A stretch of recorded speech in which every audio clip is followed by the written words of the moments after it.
importante lembrar que a ideia da reforma em si, muitos homens haviam vindo e encontrado, identificado vários problemas na Igreja Católica, né, que era a igreja oficial, né, do Império. Haviam vários problemas doutrinários e muitos homens se levantaram nesse sentido, tentando apontar esses problemas e mudar. A ideia sempre foi essa, de tentar corrigir os problemas da Igreja.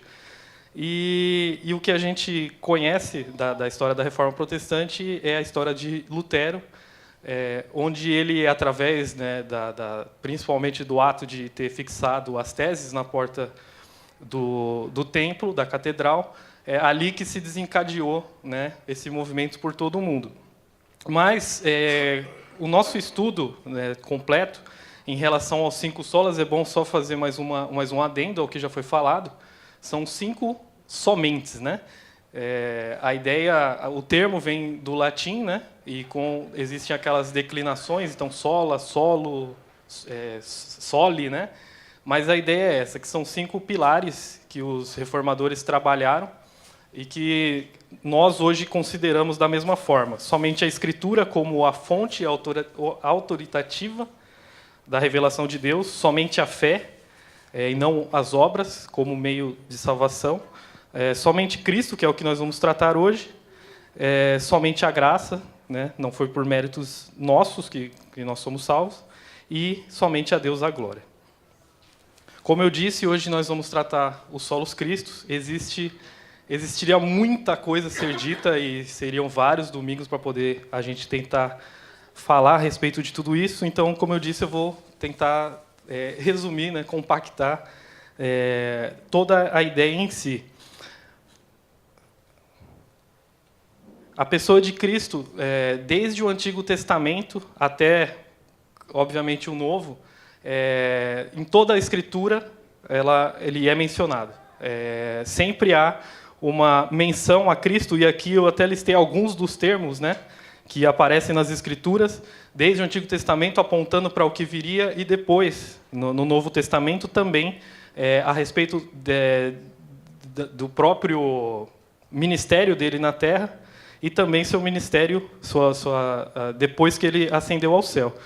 E para termos uma ideia geral, eu vou passar muitos slides aqui, né, com muito conteúdo, mas eu vou fazer apenas algumas menções daquilo que está contido ali, né? Então, no Credo Apostólico, o que nós lemos a respeito de Cristo é o seguinte, que está em negrito aqui: creio em Jesus Cristo, seu único Filho, nosso Senhor, o qual foi concebido por obra do Espírito Santo, nasceu da Virgem Maria, padeceu sob o poder de Pôncio Pilatos, foi crucificado, morto e sepultado. Ressurgiu dos mortos ao 3º dia, subiu ao céu, está sentado à direita de Deus Pai Todo-Poderoso, donde há de vir para julgar os vivos e os mortos. Da mesma forma, o credo niceno-constantinopolitano também faz uma explicação a respeito da pessoa de Cristo. Eu não vou ler tudo aqui, né, porque tem mais conteúdo. Eles complementaram a ideia que já existia do credo apostólico, mas eu grifei aqui um outro ponto que é mencionado, que é a salvação. Ele desceu do céu, se encarnou para a nossa salvação. E aqui eu separei um texto de Colossenses, onde a gente vê essa ideia nas Escrituras, tanto da redenção, a remissão dos pecados, como a própria pessoa de Cristo como sendo a imagem do Deus invisível, o primogênito de toda a criação. Tudo foi criado por ele e para ele. Então, a ideia que nós vimos agora no credo e que nós vemos também nesse texto é que Cristo, Jesus Cristo, é Deus, plenamente Deus, e que é através dele que nós temos a redenção, que nós somos perdoados dos nossos pecados. E aí um ponto interessante é que esses credos eles são aceitos tanto por nós como pelos próprios católicos. Então, se nós fôssemos comparar os pontos que foram mencionados, eu havia até já lido, né, a respeito disso. Todos esses pontos nós vamos ver nos dois, no catolicismo e no protestantismo. Não há diferença, nós acreditamos na mesma coisa. Só que antes de que alguém pense, então existe uma unidade, né, entre nós e o catolicismo, de uma forma plena, porque eles acreditam exatamente na mesma coisa, eles acreditam no mesmo Cristo. É onde a gente entra na parte dos acréscimos. O Caleb havia falado no domingo passado a respeito de todo esse mecanismo que foi desenvolvido pelo catolicismo para que se obtivesse a salvação. Então, existe todo um processo das várias setas, né, em relativo a méritos e tudo mais, e a gente vê que isso não é bíblico, como o Caleb até mencionou no domingo passado. Foi algo que foi acrescentado. E nas Escrituras nós vemos muitos textos, desde o Antigo Testamento, também até o Novo, sobre como Deus condena essa prática. Ele, em vários momentos, alertou sobre isso. Em Deuteronômio, por exemplo, quando a lei havia sido dada aos judeus, ele já havia um alerta para que nada fosse acrescentado nem diminuído. Em Provérbios também nós vemos a mesma ideia, que nada deve ser acrescentado às suas palavras, a palavra de Deus, para que não sejamos considerados mentirosos. Em Apocalipse, também, no final, nós vemos a mesma ideia. Se alguém acrescentar ou tirar quaisquer palavras do livro dessa profecia, que seja maldito, né? Que vai sofrer as consequências disso. Em 1 Coríntios 4:6, Paulo também está dizendo que não nos deixemos levar, né, até pelo sentimento de soberba, de querer saber mais do que os outros e não ir além do que está escrito. É até mais um texto reforçando a ideia do sola escritura. Então, são vários os alertas que nós vemos nas Escrituras a respeito de não irmos além daquilo que o próprio Deus instituiu, e, da mesma forma, não retirarmos nada. E o mais interessante de considerar esse erro de se acrescentar coisas é que, além de pontos específicos de ensinos, se criam tradições. Então, nós vemos que no ministério de Cristo, diante dos judeus, ele já havia alertado a eles sobre esse tipo de prática. Eles transformaram atos que eles desenvolveram, a partir da lei, da interpretação deles, como tradição a ser seguida. Então, eles até cobravam das pessoas que isso fosse seguido, sendo que foi algo que o próprio Deus não instituiu. E é interessante porque o próprio Cristo quando ele faz essa crítica a eles, ele diz que eles estão deixando o mandamento de Deus, retendo a tradição dos homens. Eles estão invalidando o mandamento de Deus. Então, a partir do momento que eles estão acrescentando, não significa que, não, mas é só para dar uma melhoradinha, tal, tudo bem, não tem problema. Não. A partir do momento que eles colocam algo a mais, eles já estão ignorando o mandamento. Eles já estão descumprindo o mandamento. Porque existia a ordem de Deus de que nada mais fosse acrescentado. E aqui em Colossenses, né, nós vemos a mesma ideia. Tende cuidado para que ninguém vos faça presa sua por meio de filosofias e vãs sutilezas, segundo a tradição dos homens, segundo o rudimento do mundo e não segundo Cristo, porque nele habita corporalmente toda a plenitude da divindade. Então, mais uma menção à pessoa de Cristo, à sua divindade, e que não há necessidade de que seja acrescentado nada além daquilo que o próprio Deus transmitiu para aqueles povos e para nós. Então, agora eu vou, considerando essa ideia, né, de que a reforma veio justamente para apontar e corrigir esses problemas na igreja, eu vou trazer alguns dos erros que a Igreja Católica, desde então, vinha disseminando. E até hoje muitos deles ainda acontecem, né? Eu não vou tratar dos dois primeiros, nem do último, porque eles estão relacionados com outros dos solas, mas a gente vai falar um pouquinho, brevemente, a respeito de como eles tratam a ideia de sacerdotes, dos papas, né, e a idolatria a Maria. Então, um ponto, né, que aqui eu também coloquei algumas das fontes, né, de onde são encontrados esses ensinos na Igreja Católica. E eu vou ler rapidamente. Por exemplo, em relação aos sacerdotes, primeiramente, no Antigo Testamento existia, sim, a função dos sacerdotes, que eram aqueles que executavam sacrifícios, aqueles que eram ordenados por Deus para realizar essa obra que representava todo o povo de expiação e todo o trabalho do templo. Então, existia, sim, esse tipo de função, mas nós vemos no Novo Testamento que, com a obra de Cristo, e nós vamos tratar disso adiante, isso ficou para trás. Mas, para os católicos, isso ainda existe, eles ainda praticam isso. Então, eles colocam, por exemplo, como função dos sacerdotes, por exemplo, eles falam, confissão é o ato de contar nossos pecados a um sacerdote devidamente autorizado com o propósito de obter o perdão. E no Concílio de Trento, eles reforçam essa ideia, dizendo que se alguém discorda da ideia que é necessário que uma vez por ano, todos nós vamos lá até um sacerdote para nos confessar, que sejamos considerados anátemas, ou seja, malditos. Então, se nós perguntarmos de onde se tirou essa ideia de que tem que, uma vez ao ano, ir lá e se confessar justamente para um padre, vamos dizer assim, não existe, biblicamente, isso. E foi acrescentado. Nós vemos, pelo contrário, nas Escrituras, que o arrependimento, a confissão de pecados, ela pode ser feita entre os irmãos, inclusive, né? Confessar os pecados uns aos outros. Mas o crucial é que seja feito a Deus, diretamente a Deus. Não há necessidade de que haja um intermediário para isso. Então, um dos pontos que eles colocam já começa errado, em relação aos sacerdotes.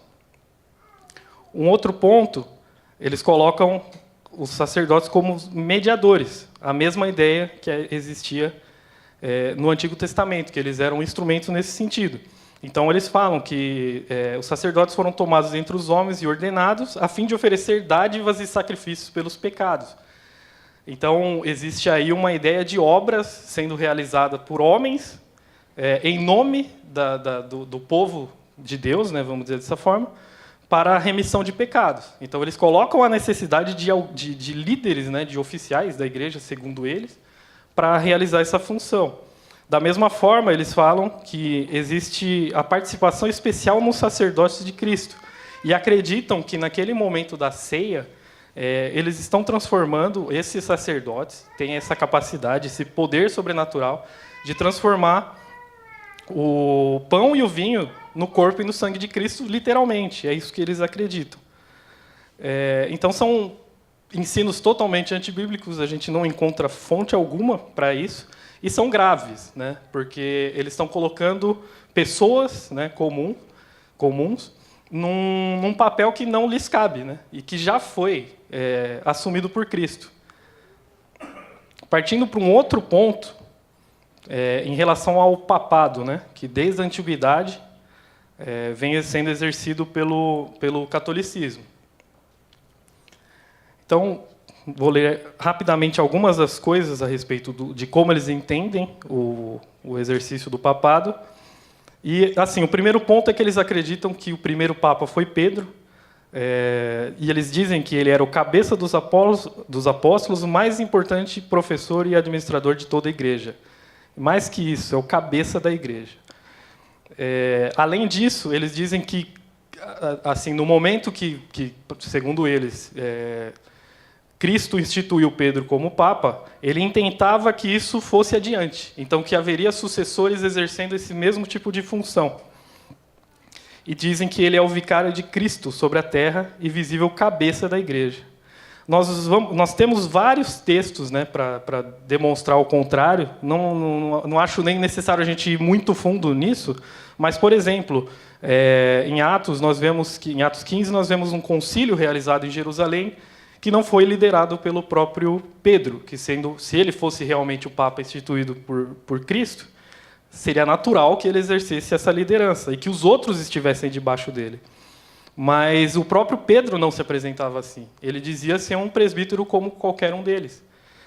E, em outro momento, por exemplo, em Atos 10, nós vemos Cornélio saindo para receber Pedro e se prostrou para recebê-lo e adorá-lo, né? E ele nega isso, ele não aceita. Ele diz para Cornélio se levantar porque ele também era homem. Então, o próprio Pedro, se ele fosse papa, ele não reconhecia essa condição. Ele não aceitava essa veneração que hoje nós vemos ser dedicada aos papas e que eles aceitam. Então nós encontramos base alguma para essa ideia. Outro ponto que foi falado é que eles entendem que o Papa é o vicário de Cristo. Ou seja, o que é vicário? Ele é o substituto ou representante de Cristo na Terra. Então ele fala como o próprio Cristo. Isso é a ideia que eles trazem.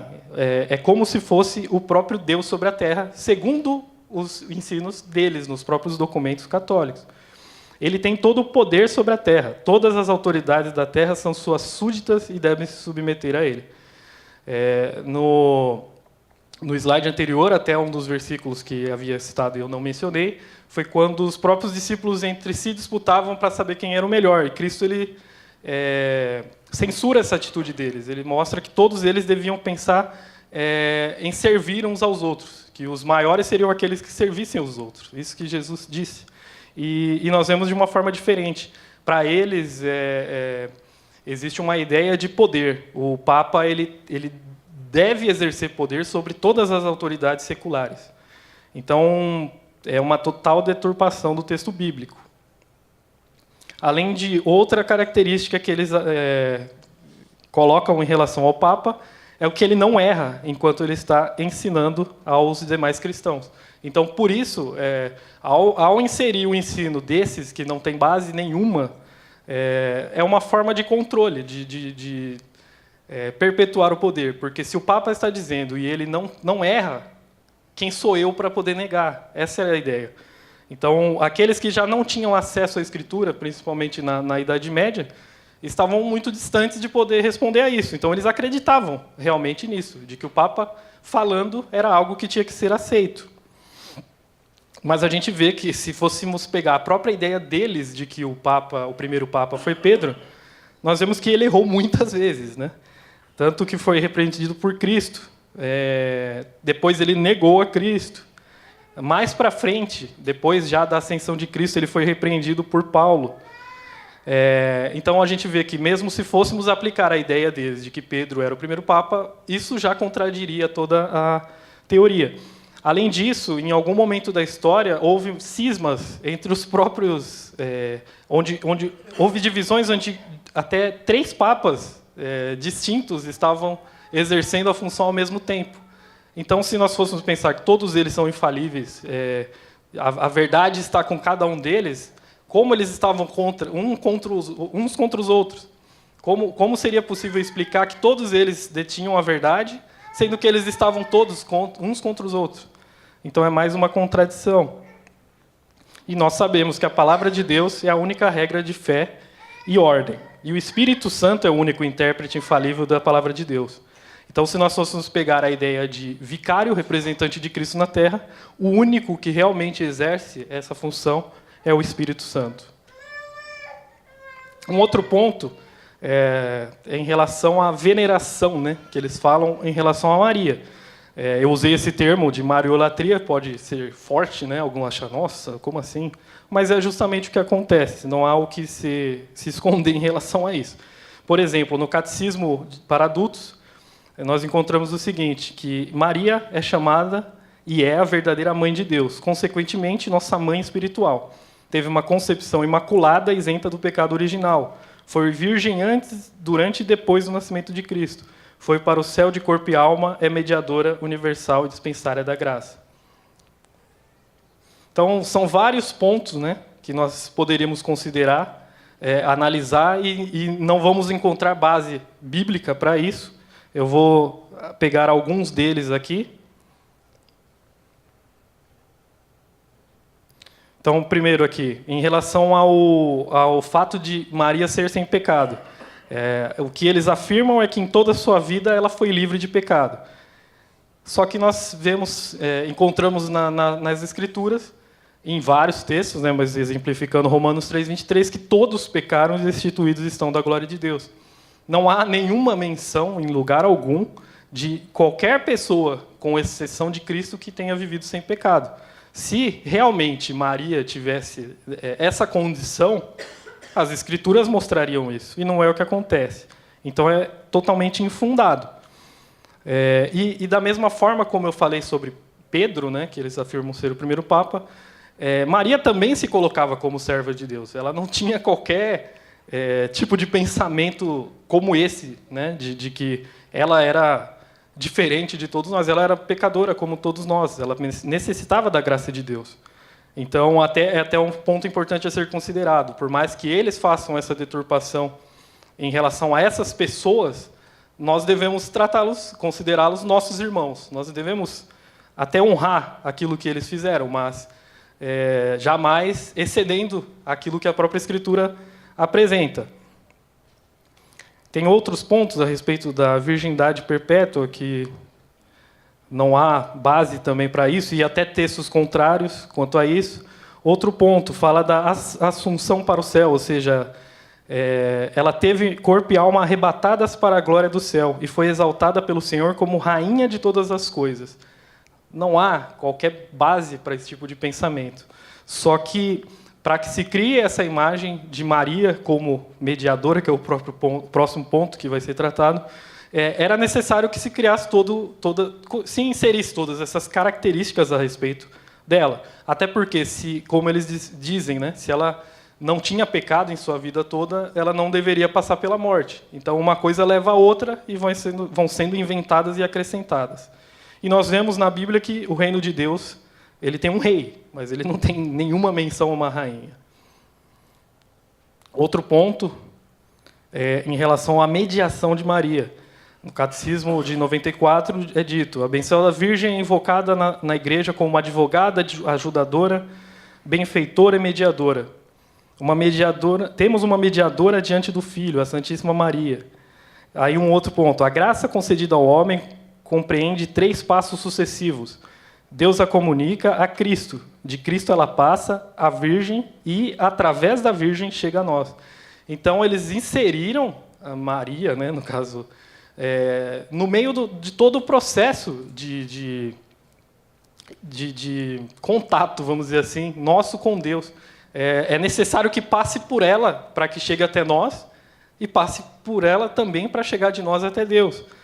É colocada como advogada, ajudadora, mediadora, papéis que nós vamos ver adiante, que a Escritura atribui somente a Cristo. Ela não compartilha com mais ninguém esse papel. Então, nós vemos que são erros gravíssimos. Como eu disse no começo, muitos ainda pensam na ideia de unidade entre o protestantismo e o catolicismo. Mas isso são blasfêmias que nós encontramos nos ensinos deles. Então, não é algo que dá para ser relevado, é algo que tem que ser veementemente condenado. E assim, considerando, esse era o contexto, naquele momento da Reforma, o mundo estava debaixo desse tipo de pensamento, com o clero forte, tendo acesso à Escritura, e aquelas pessoas do povo, né, aquelas pessoas populares, vamos dizer dessa forma, não tinham o acesso à própria Escritura. E, para piorar, até as missas eram celebradas em latim. Então, complicava mais ainda. Mas, pela ação de Deus, né, no governo do mundo, ele levantou pessoas para que voltássemos às Escrituras, né? Então, como foi falado, até a Igreja, ela assumindo o poder, ela começou a acrescentar, ela criou um sistema legalista, acrescentando várias coisas que haviam de ser feitas e eram exigidas, e Deus levantou pessoas para mostrar que não era assim. Então, por isso esse lema, né, post tenebras lux, ou seja, depois das trevas, luz. Então, voltamos àqueles pontos, né, cruciais no pensamento protestante, que a Escritura, como eu já falei, que a Escritura é a única base, a única fonte de doutrinária, que a salvação vem realmente somente através da fé, ela é o meio, e que essa fé tem que ser empregada em Cristo. Isso só acontece pela graça de Deus, ou seja, pela sua misericórdia, não pelo nosso merecimento, e que a glória deve ser dada somente a Ele por tudo isso. Então, para exemplificar agora sim, né, finalmente, o solos Christus, aquilo que é o tema do dia, fazer uma menção da Declaração de Cambridge de 1996, que seria uma definição do que seria o Solus Christus. Então, eles dizem: reafirmamos que nossa salvação é realizada unicamente pela obra mediatória do Cristo histórico. Sua vida sem pecado e sua expiação, por si só, são suficientes para a nossa justificação e reconciliação com o Pai. Negamos que o Evangelho esteja sendo pregado se a obra substitutiva de Cristo não estiver sendo declarada e a fé em Cristo e sua obra não estiver sendo invocada. No Catecismo Maior de Westminster, na pergunta 36, nós encontramos o seguinte: quem é o mediador do Pacto da Graça? E a resposta é: o único mediador do Pacto da Graça é o Senhor Jesus Cristo, que, sendo o eterno Filho de Deus, da mesma substância igual ao Pai, no cumprimento do tempo fez-se homem, e assim foi e continua a ser Deus e homem, em duas naturezas perfeitas e distintas, e uma só pessoa para sempre. Então, aqui a gente já vê uma grande diferença daquilo que vimos até então. A semelhança, que foi o que eu apresentei antes, está na pessoa de Cristo. Os católicos também aceitam essa definição de que Cristo tinha tanto a natureza humana como a natureza divina, essa separação e, ao mesmo tempo, unidade. Só que o grande problema está no começo aqui, na ideia da mediação, quando, ao invés de entender que Cristo é o único mediador, eles compartilham isso com outras pessoas. Eles acreditam que outras pessoas estão envolvidas nesse processo de mediação. E aqui a gente vê, a pergunta fala sobre o pacto da graça. Ou seja, a partir do momento que os homens caíram em Adão e se perderam, viraram escravos do pecado, era necessário que fosse feito alguma coisa para restaurar a relação do homem com Deus. E é aí que a gente que foi definido dessa forma o termo pacto da graça, ou seja, Cristo cumpriu esse papel. Ele morreu para trazer salvação para o seu povo. Na pergunta 42, nós vemos o seguinte: por que foi o nosso mediador chamado Cristo? E a resposta: o nosso mediador foi chamado Cristo porque, acima de toda medida, ungido com o Espírito Santo, e assim separado e plenamente revestido com toda a autoridade e poder para exercer as funções de profeta, sacerdote e rei de sua igreja, tanto no estado da sua humilhação como no da sua exaltação. E quando ele fala da humilhação, ele aqui se refere ao ato dele ter encarnado, ele ter se esvaziado e ter realizado esse ministério como homem e passado por sofrimento em todo esse processo. E na sua exaltação, depois da sua ascensão, aquilo que ele realiza depois de ter subido e está à destra de Deus. E aqui existem vários textos para reforçar isso que o catecismo apresenta. Então, nós vemos em Atos 3:22, quando Moisés falava a respeito de Cristo e apresentava ele como um profeta que viria. Da mesma forma, em Hebreus, nós vemos vários textos fazendo menção ao sacerdócio de Cristo. Apresenta Cristo como sumo sacerdote, ou seja, o principal sacerdote. E fala que ele era um sacerdote eternamente. Da mesma forma, Isaías 9:6, quando falava do Cristo que viria, apresenta ele como o príncipe da paz. Fala sobre o reino de Cristo que viria. Em Apocalipse também nós encontramos menção a Cristo, né, falando dele como o Rei dos Reis e Senhor dos Senhores. Então, se antes a gente viu algumas definições em que era transferido essa autoridade, por exemplo, ao Papa, falando que ele era... todos deveriam obedecê-lo, né, todos deveriam estar abaixo dele, nós vemos que a Escritura realmente dá esse domínio a Cristo, e não a nenhum ser humano em toda a Terra. E, da mesma forma, não dá autoridade a nenhuma pessoa para que acrescente, para que aquilo que ela diga se torne tão verdade quanto as Escrituras. Mas, como eu falei, o próprio catecismo ele fala de Cristo sendo aquele que efetuou o pacto da graça. Mas o que exatamente significa isso? A pergunta que fica em relação àquilo que corresponde à sua humilhação e aquilo que foi a conclusão da sua obra na Terra, o que realmente aconteceu na cruz? O que significa aquele sacrifício que Jesus executou ali, que ele sofreu na cruz?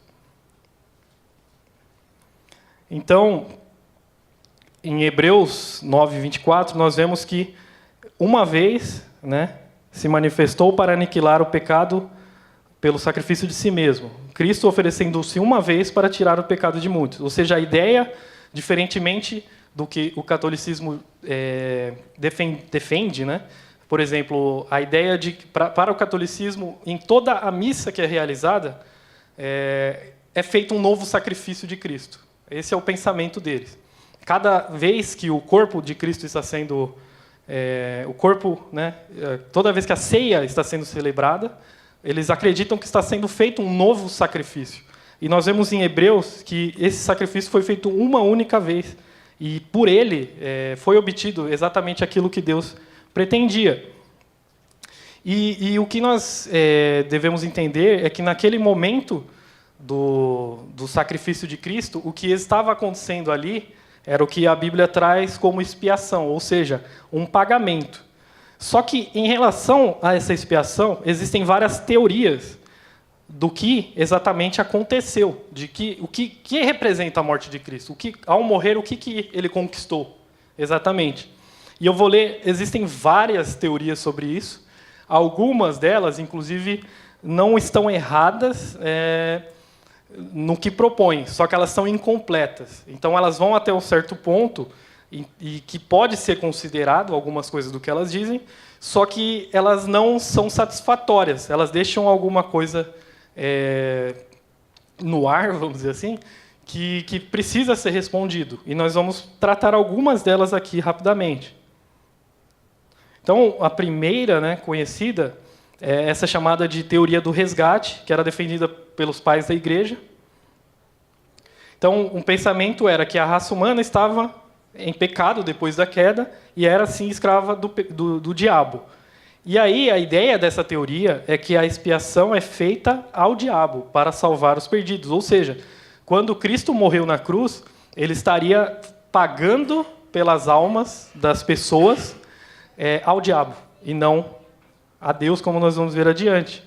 Então, essa teoria, que é antiga, mas ainda assim alguns defendiam ela não há tanto tempo assim. Por exemplo, nós vemos na obra do C.S. Lewis, nas Crônicas de Nárnia, no filme, algo semelhante a isso, que pode ser entendido dessa forma. Quando o leão dá a vida, a impressão, pelo menos, que fica é que ele está pagando para a bruxa, né? E não para o Criador. Então, ela acerta, né, nesse ponto de considerar a escravidão humana, de que estão debaixo da escravidão do diabo, né? Mas ela erra em desconsiderar a justiça de Deus e também de apaziguar a ira dele. Ela considera que o pagamento foi feito ao diabo e tira Deus da equação, como se Deus não estivesse envolvido nesse processo do sacrifício de Cristo.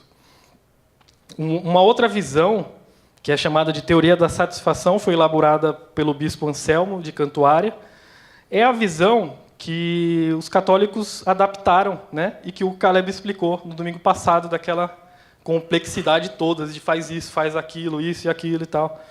Então, a ideia é que o pecado ele desonra a Deus, e Cristo morre no lugar dos homens por ser Deus e homem. Seus méritos são transferidos aos pecadores e a divina e dívida infinita é paga a Deus. Então, a ideia aqui é que o problema crucial é que Deus foi desonrado com o comportamento humano e que o que Cristo está fazendo com a sua morte é honrar a Deus. E pela obra de Cristo, os méritos dele são transferidos àqueles pecadores. Em partes, isso, como eu disse, também tem algum fundo de verdade, mas ela é incompleta. Ela não, de nenhuma forma, ela fala sobre a justificação. Aquele que pecou continua pecador. Não há uma mudança de aspecto em relação ao pecador. Existe também... Deixa eu passar essa daqui. Mas aquela que nós entendemos, né, que é a visão realmente bíblica a respeito do sacrifício de Cristo, é chamada de teoria da substituição penal. E eu vou ler aqui uma definição feita pelo pastor Mark Ricard a respeito dela. Então é o seguinte: Cristo pagou a pena, por isso penal, pelos nossos pecados, sofrendo vicariamente em nosso lugar como nosso substituto, por isso substituição. A justa ira que o nosso pecado despertou em Deus foi completamente exercida no servo sofredor, quando Deus fez cair sobre ele a iniquidade de todos nós. O Salvador, nosso Cordeiro Pascal, aquele que não concebeu pecado, se fez pecado por nós, fazendo-se maldição por nós, e, portanto, expiando os pecados do povo. Por causa desse sacrifício suficiente e da provisão da própria justiça de Cristo imputada em nosso favor, nossos pecados podem ser justamente perdoados e nós podemos ser reconciliados com Deus. Então, nós vemos que essa é uma visão mais completa, porque além de ela se basear em pontos que estavam corretos em outras teorias, ela completa, ela traz outros pontos que eram necessários ser compreendidos para que se satisfizesse a ideia da ira de Deus sendo apaziguada e da sua justiça sendo exercida. Então, como o Caleb também havia dito, em relação à obra de Cristo, nós vemos que ele exerceu uma obediência ativa e obediência passiva. Obediência ativa em cumprir toda a lei que Deus havia deixado para que todos os seres humanos seguissem. Cristo, ele em nenhum momento pecou, ele cumpriu toda a lei que tinha sido dada por Deus. Então, nesse sentido, a obediência dele é ativa. Ele realmente tem méritos por ter feito tudo isso. E também, essa obediência passiva, ou seja, todo o sofrimento que ele passou no seu ministério e sua morte de cruz, ela, nesse sentido, ela serve para, ao ser transferido para os pecadores, ela serve como um pagamento da dívida deles. Mas por que ela é mais completa? Porque você somando a ideia das duas obediências e considerando a ideia da substituição, a ideia que nós temos aqui é de imputação. Ou seja, Cristo na cruz, ele teve os pecados da humanidade, do seu povo, sobre si. Então ele se tornou maldito na cruz, naquele momento do sacrifício. Ele carregou sobre si a nossa injustiça e a sua justiça foi transferida para todo o seu povo. Então a substituição é muito mais ampla do que aquilo que as outras teorias traziam. A partir do momento que nós somos o alvo desse sacrifício, nós, além de termos essa dívida paga, nós perante Deus somos considerados justos, justificados. Então, aí que entra a questão dos méritos de Cristo sendo colocados sobre nós, mas de uma forma plena e pela obra dele unicamente, e não por alguma coisa que nós mesmos, de alguma forma, participemos. Então, é feita uma propiciação e uma reconciliação com Deus. Esse é um ponto crucial que também não havia sido considerado. Diferentemente da ideia de que o pecado tinha que ser pago ao diabo, a ideia bíblica é que a ira de Deus está sobre aqueles que estão em pecado. Então, o juízo de Deus vem sobre aqueles que continuam vivendo fora da vontade dele. Então, era necessário que fosse feita uma reconciliação com o próprio Deus. E é isso que Cristo faz, tomando o lugar do seu povo e, com isso, conquistando a paz desse povo com Deus. E, com isso, conquistamos a redenção através da obra de Cristo. Então, nós vemos textos na Escritura que trazem essa ideia. Por exemplo, Filipenses 3:9, Paulo, falando que ele quer ser achado nele, não tendo minha justiça que vem da lei, mas a que vem pela fé em Cristo, a saber, a justiça que vem de Deus pela fé. Pela demonstração da sua justiça nesse tempo presente, para que ele seja justo e justificador daquele que tem fé em Jesus. Então, nós vemos textos muito claros a respeito da obra de Cristo, ela não apenas pagar a dívida em si, mas também nos justificar perante Deus. Então, nós perante Deus, a partir daquilo que Cristo executou na cruz, nós passamos a ser vistos como justos, apesar de continuarmos pecando. Porque Deus, ele olha para o sacrifício de Cristo. Então, aquilo que Cristo fez cobre os nossos pecados. E aí eu separei alguns poucos pontos, né, que nós podemos considerar anti-solos Christus, né? Aquilo que, quando é disseminado, está indo contrário a esse pensamento trazido pela reforma. E um dos pontos é o sinergismo, ou seja, a participação humana na salvação. Qualquer tipo de participação que envolva tanto nós mesmos, né, aqueles que vão ser salvos, como terceiros, como foi falado, sacerdotes, papas ou quem quer que seja, qualquer ideia desse tipo mata a ideia do solos Christus. A necessidade de qualquer participação humana para garantir a salvação nega. Por quê? Porque é como eu tinha falado no começo, a ideia do solos, ou seja, somente toda a obra necessária para a salvação do ser humano foi executada e concluída por Cristo. Nós mesmos não temos participação nesse processo. Ninguém mais tem participação e ninguém mais é necessário para que isso aconteça. Um outro ponto que é meio óbvio pelo título, né, mas nós podemos considerar no nosso contexto atual. Por mais que na época da Reforma eles se levantaram contra essas práticas, né, que eram muito visíveis, quando, por exemplo, havia um Papa que reinava mesmo, literalmente, sobre o mundo, inclusive com os reis tendo medo, né, do Papa, pelo poder espiritual que ele exercia, pelas ameaças que eram feitas, pela ideia de que ele tinha a chave do céu, então ele podia excomungar o rei e, inclusive, amaldiçoar aquela nação. Então, existia, assim, um poder real naquele contexto, e que eles tinham um temor quanto a isso. Então, era mais visível. E, hoje em dia, a gente tem a figura do Papa ainda, só que não da mesma forma como era na Antiguidade. Só que, hoje em dia, por mais que não sejamos católicos, né, e que não temos essa figura literal, muitas vezes o que acontece no meio evangélico é que se eleja pessoas que acabam fazendo o mesmo tipo de papel dentro das igrejas. Por exemplo, nós vemos apóstolos modernos, né? Em outros casos, até ministros estrelas, eu coloquei ali, ou seja, grupos, né, de música, o que seja, astros. Né? Então, existe uma perversão do ensino bíblico e que, muitas vezes, essas pessoas são tão consideradas como aqueles católicos consideravam os seus sacerdotes, o Papa e etc. E um outro ponto que eu acho que está relacionado com o anterior que eu falei do sinergismo é a idolatria de si mesmo.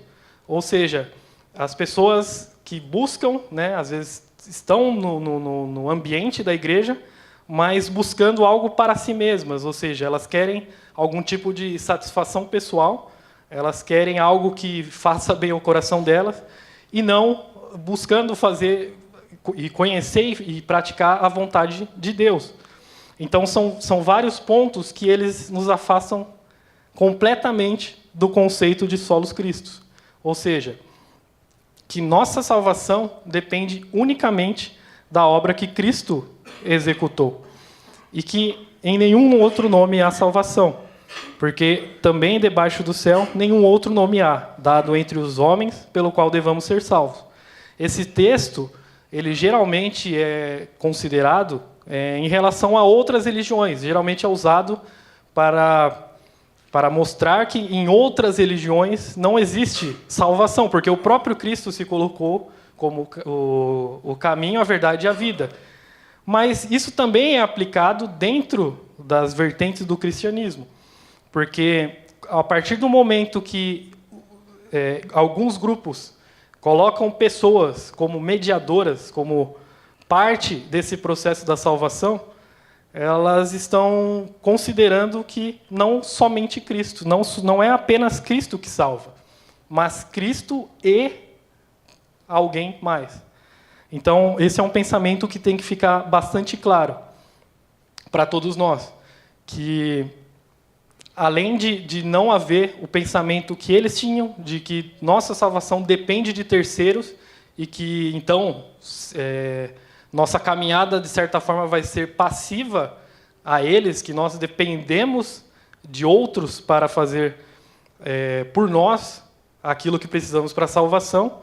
Da mesma forma, nós temos que ter muito claro que não é nada que nós fazemos que vai, nem em parte, garantir essa salvação, mas que a obra que Cristo executou na cruz, naquele momento, foi o suficiente para cumprir todo o propósito de Deus,